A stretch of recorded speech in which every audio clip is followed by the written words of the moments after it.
आयुर्वेद के अनुसार हमारे शरीर में 3 दोष होते हैं, वात, पित्त और कफ। जब इनमें से किसी एक या अधिक दोषों का संतुलन बिगड़ जाता है तो शरीर में बीमारियां पैदा होती हैं। गठिया और साइटिका दोनों ही मुख्य रूप से वात दोष के असंतुलन से संबंधित हैं। आइए आयुर्वेद के दृष्टिकोण से इनके लक्षण और कारणों को विस्तार से समझते हैं। गठिया, आमवात के आयुर्वेदिक लक्षण। आयुर्वेद में गठिया को आमवात कहा जाता है। आम का अर्थ है अपचित भोजन या विषैले पदार्थ, टॉक्सिन्स, और वात का अर्थ है वायु तत्व। जब पाचन अग्नि कमजोर होती है तो आम विषाक्त पदार्थ शरीर में बनने लगता है। ये आम वात के साथ मिलकर शरीर में फैलता है और जोड़ों में जमा हो जाता है, जिससे गठिया होता है। आमवात के मुख्य लक्षण। जोड़ों में दर्द और सूजन, ये सबसे प्रमुख लक्षण है। दर्द एक से दूसरे जोड़ में जा सकता है। अकड़न, खास तौर पर सुबह उठने पर जोड़ों में बहुत ज्यादा अकड़न महसूस होती है। पाचन संबंधी समस्याएं जैसे भूख न लगना, कब्ज, पेट में भारीपन, थकावट और कमजोरी, शरीर में ऊर्जा की कमी महसूस होना।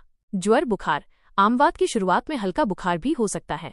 शरीर में दर्द और बेचैनी, पूरे शरीर में दर्द का अनुभव हो सकता है। साइटिका, गृध्रसी के आयुर्वेदिक लक्षण। आयुर्वेद में साइटिका को गृध्रसी कहा जाता है। इसका नाम गृध्र, गिद्ध से लिया गया है, क्योंकि दर्द इस तरह से फैलता है जैसे गिद्ध किसी चीज पर झपटता है। यह भी मुख्य रूप से वात दोष के कारण होता है, लेकिन इसमें कभी कभी कफ दोष भी शामिल हो सकता है। वात के असंतुलन से साइटिक तंत्रिका पर दबाव पड़ता है, जिससे दर्द होता है। गृध्रसी के मुख्य लक्षण।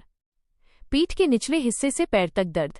दर्द की शुरुआत कमर से होती है और ये कूल्हे, जांघ और घुटने के पिछले हिस्से से होते हुए पैर की अंगुली तक जाता है।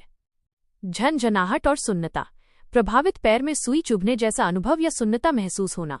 चलने में कठिनाई, दर्द के कारण लंगड़ाकर चलना पड़ सकता है।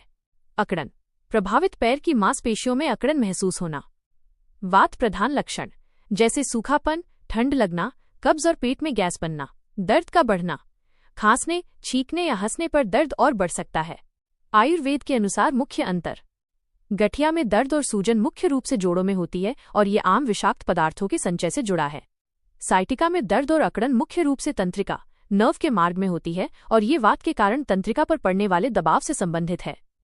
आयुर्वेद में इन रोगों के उपचार के लिए वात को शांत करने वाले आहार, जीवन शैली और औषधियों का उपयोग किया जाता है। उपचार में मालिश, स्नेहन,